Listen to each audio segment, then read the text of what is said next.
Would you pay $234,000 for an Amazon merch account?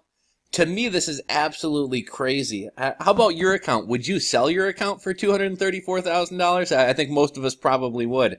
That is a lot of money. That's more than my house cost. This is Empire Flippers. Empire Flippers is kind of like an eBay for selling businesses. It's very similar to the website Flippa. However, Empire Flippers seems to be a little bit more involved in the sales. They seem to be a little bit more involved in terms of like vetting the transactions and helping with the transition to make sure everyone's happy. So that's what this platform is. I was under the impression you couldn't sell Amazon merch accounts, and if I'm not mistaken, I believe it goes against the terms of service. And I think this would be incredibly risky to buy this business for a number of reasons. First off, it's very possible as soon as you go and change over the name on the account, the bank account, and the tax information, very possible that Amazon merch is going to shut that account down right then and there. Here's another thing too, like when you buy a business, you know, if you're buying somebody's Shopify t-shirt store, that's one thing, right? Because there's really nothing that can take that down short of like, unless all your shirts are just like, you know, stealing, or infringing on trademarks. You know, if somebody's selling a bunch of Nike shirts through a Shopify store, well, that might not be something I want to buy because Nike could do a DCMA takedown, have my website taken down, and I paid money for nothing. Well, with Amazon merch, it's even riskier, right? Because what if Amazon merch decides to close up the Amazon merch program? What if Amazon merch decides, you know, we're going to have everyone price t-shirts at $19.99 across the board. We're going to pay a flat $2 commission, and that's all we're going to do. What if Amazon merch decides to close down this guy's account? Because Amazon merch is a third-party website and not something that you own or control, very, very risky to buy something like that. Now, I have a funny story. We're going to kind of take a look at this listing, but I have a funny story. A couple years ago, probably back in like 2014, I was very close to me and my partner selling our eBay business. We had a conference call with our lawyer and the gentleman who was going to buy the business, his lawyer. We were going to sell our eBay business for $250,000. And the sticking point at the very, very end was he wanted my business partner to leave the PayPal account in his name. And my business partner was like, well, you know, shit, then the tax responsibility is going to fall on me. I'm going to be getting a 1099. Someone's running a business that, you know, I'm not involved with, but running it under my name. Like if they do something illegal or whatever, you know, I'm on the hook for that. And that's kind of what wound up tanking that sale. And that's what kind of concerns me about for whoever bought this account. Curious if it's still open. So the monthly revenue is $9,071. The monthly profit was $8,696. So they're paying, what's that, you know, $400 and some change for, I'm guessing, designs, maybe a Merchant Informer account, something like that. And they're asking for a 27-time valuation. So they're basically asking for 27 times $8,696. Now, here's the other thing that's kind of crazy. Like, business valuations these days just really blow my mind. You know, traditionally, when somebody bought a business, in the past, when someone bought a business, more often than not, it was like a more traditional business. So it was a brick and mortar location where maybe you're buying a business and it comes with the land or the property that the business sits on. Maybe it comes with inventory. Maybe the business comes with equipment. Like when I sold my landscaping business, we gave the guy about $20,000 worth of equipment with the business. With a service business, you're selling a client list. With Amazon merch, you don't have a client list because you don't have access to your client's information. There's really no inventory. There's no equipment. There's no location. I mean, so essentially, in a way, what you're buying is air. What you're buying is a bunch of t-shirt designs that are already uploaded. Really, really kind of crazy to me. So here's the other thing that's really crazy about this. This guy who sold his Amazon merch business for 27x for $234,000, his merch account had been shut down twice before. Now, it had been back activated both times. Would you pay big money for an Amazon merch account that's already had 2 violations that had it shut down? Typically, in life, in business, and everything else, it's typically 3 strikes, you're out. So the next slip up, this Amazon merch account is probably going to get shut down. But let's read the summary. This listing is for an Amazon merch business created in September of 2016.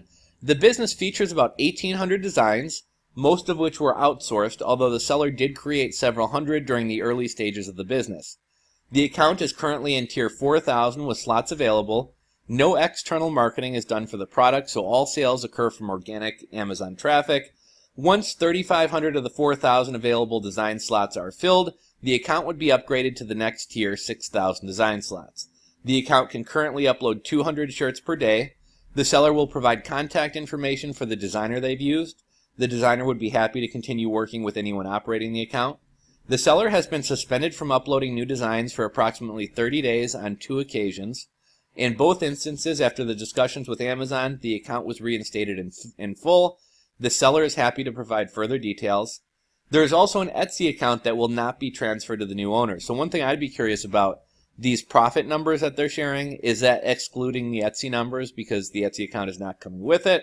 Etsy accounts cannot be transferred, and thus earnings from this channel were not included in the valuation of this business, but it does provide a future opportunity should the new owner decide to start one themselves. I'm kind of confused that, like, I'm not surprised that Etsy accounts aren't allowed to be sold, but if I'm not mistaken, I don't think Amazon merch accounts are allowed to be sold either, but, feel free to chime in if I'm mistaken about that. The start date of this business was September 1st of 2016. We're not yet into September of 2018, so this business hasn't even been around for 2 years. Included in the sale of this business, all you're getting is one Merch by Amazon account. Again, there's an Etsy account that will be closed. Work skills, day-to-day required. Day-to-day, the seller researches shirt ideas, sends shirts to the designers, and then uploads the designs that the designers make. Every 2 weeks, the seller was reviewing the merch to see if there are selling designs that are worth adding to their Etsy store. See first paragraph for information about Etsy account. The seller's hourly work varies from doing nothing during their grind period, spending 5 to 10 hours per week on the account.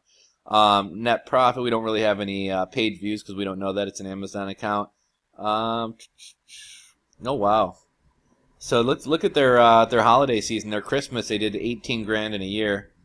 And this was another thing I was kind of curious about. I was kind of curious, like, have they consistently been earning $8,600 a month? They're only showing 3 months of, let's see, earnings before tax. Yeah, this account made $19,000 in December of 2017. 12,600. So here's what it looks like. This store really ramped up. So I mean, in June of 2017, about a year ago, this store was only doing $694 per month. And then, we quickly started getting into 15,000, 24,000. Really amazing to me that they were able to scale this quick. But what was kind of alarming to me, oftentimes when you buy a business, you want to see like a 2 years pretty consistent track record of either stability or growth. And here we have, not even a year's worth of that. Proof of traffic. They don't really have proof of traffic because there's no traffic numbers. Let's see, opportunities and risks. Opportunities for this business include continuing to upload designs. Okay, so they don't mention the risks. To me, the risks is Amazon shutting down this account as soon as it's transferred, Amazon changing commission fees or rates, so many different risks. Let's see, reason for sale. The seller is looking to sell their merch account so that they can buy a house and fund another business venture. Empire certified. All listings are vetted. How to purchase. We are accepting bank wires. After refundable deposit made after the business migrated, the buyer has confirmed ownership traffic. Okay, so, kind of interesting. But here's what's kind of crazy, guys. Like I said, anytime you buy something that belongs to a third party,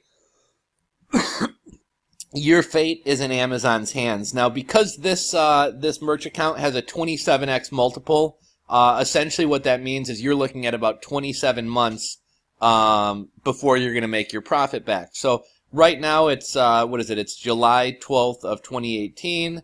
So 2019, 2020.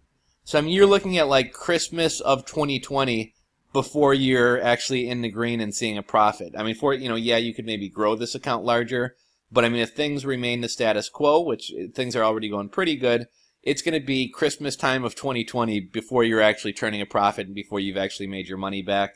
Anytime you buy a business, there's always a risk. I remember I sold my landscaping business in September of, I want to say it was 2015, maybe 2016. But when I sold my landscaping business, the people who bought the business, they were like, this is a service business. You guys are owner-operators. We've bought businesses before. We said, they said, when ownership changes, a lot of people are just going to decide not to pay and figure, I got some free landscaping. When we switch, a lot of people are going to drop the accounts because it's not you guys doing it anymore. You know, there's all types of risk anytime you buy a business, but with most businesses, you know, you're at least getting some inventory, you're getting some clients, you're getting something else. And here you're pretty much completely reliant on Amazon, the algorithm. We all know how Amazon like throttles designs and stuff like that. I mean, this guy hasn't been producing the numbers he's producing long enough to say, okay, I think it's safe to say this will continue. Very easily, this guy's sales numbers could be cut in half, could be, you know, cut by a third. You know, anything could really happen. And in the world of the internet, 27 months is a heck of a long time. You know, business valuations these days kind of blow my mind in general. I see people selling like affiliate marketing businesses and Shopify stores and things like that for huge money. And like with affiliate marketing, I'll just give you guys an example. Say you spent a bunch of money on a successful affiliate marketing business. I used to make a pretty good buck off AliExpress affiliate marketing.